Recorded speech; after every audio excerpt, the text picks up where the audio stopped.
we're going to use layer masks to create this effect of kind of duplication. We've got this character walking through the composition multiple times, and it involves us making multiple copies of a layer and masking each of those layers on top of a plain or blank background that we create. Let's have a look at putting that project together. Let's start a new composition, or a new project, sorry. And I'm going to bring in the footage that I've used.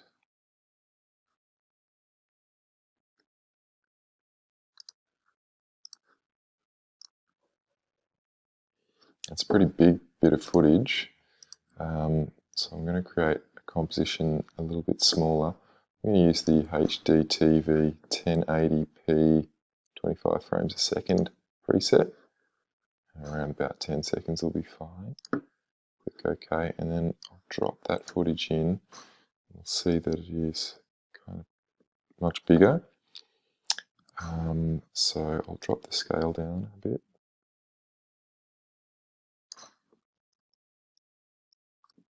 Should be about 50%, I'd say. Excellent. Okay, now if we scroll through,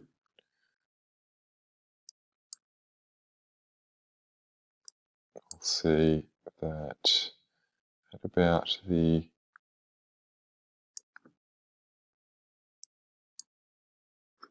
towards the end of the composition there, the character's out of frame.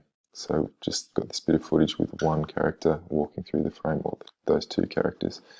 Before we go on, I'm just going to zoom in on the end here and drag my work area to the end of the composition there. And I can trim that composition under composition trim comp to work area. I can just chop out that bit of empty space at the end there. Now right here we want to make a copy of this background area with nothing in it. You can do that by going to Composition, Save Frame As, and clicking on File. We do have to make sure that our resolution is set to full. So make sure that's set to full and go to Composition, Save Frame As a File. And that's brought up this tool called the render queue. And the render queue was kind of what we used to use to render all of our files. We still need it to render out still images, but Media Encoder does that job for us mostly. I'm just going to call this file background. And I'm just going to check the settings under here, and I'm going to go quality best, resolution full, click OK, and then render. Shut down that render queue and import that file.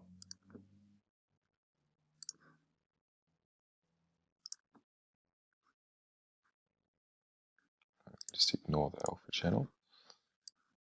And if I pop that on the timeline, it should look as if nothing actually happened. But what we do have now is we've got a still image without any of the subjects to use as our background.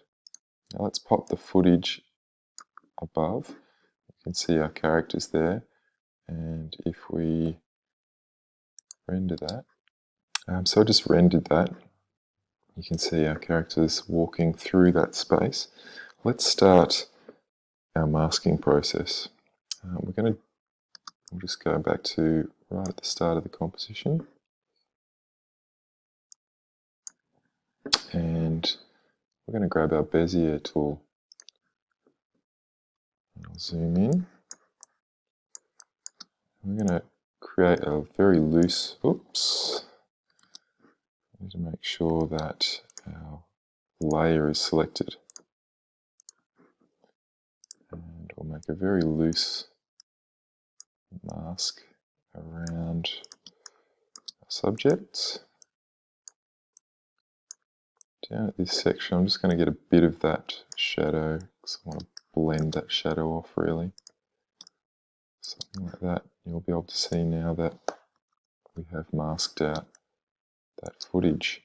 But because we've got the background area there, it kind of blends out. Now, I want to feather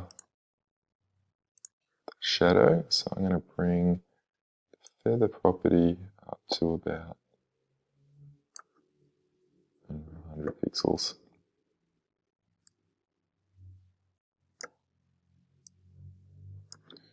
Alright, now what we need to do is keyframe the mask path through the composition. So I'm going to move to 1 second, and with my selection tool I'm going to select the those pixels, those vectors, those points, and I can adjust them. Oops.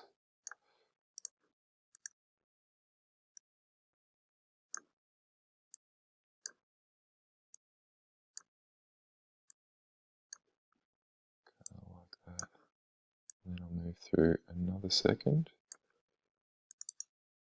Double click on those points so that I can get the whole vector. And then each time I move through the timeline and create a change, it'll create a new keyframe for me. To click off to access the individual points. You can adjust them as you go. I suppose this process is referred to as rotoscoping.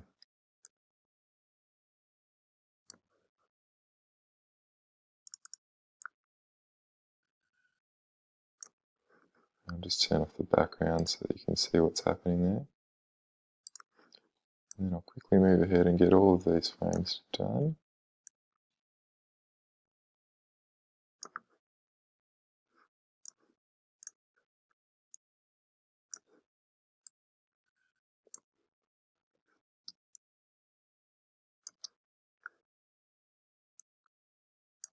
Oops.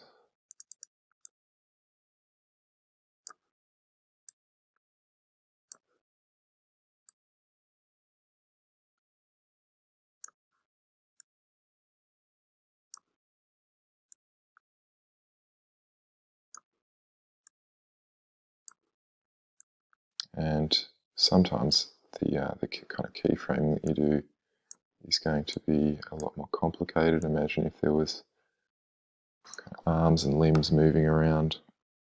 You might have to modify those keyframes a lot more.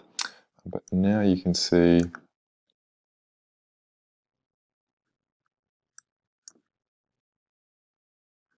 our mask follows along with our subjects. Now what we need to do is offset our characters a little bit. I'm going to move through to about the 2-second mark, and I'm going to duplicate that. Duplicate that footage and offset it in time. So now we've got 2 characters moving along.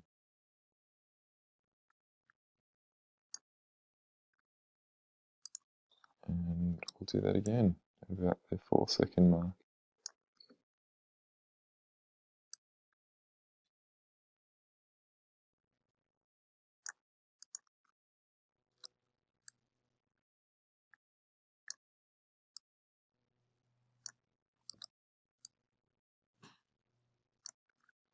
Now we've got a whole procession of mothers and daughters walking across that poolside landscape. So that you can see that this process of using masks and separating the movement from the background, we can create this kind of offset effect with our videos.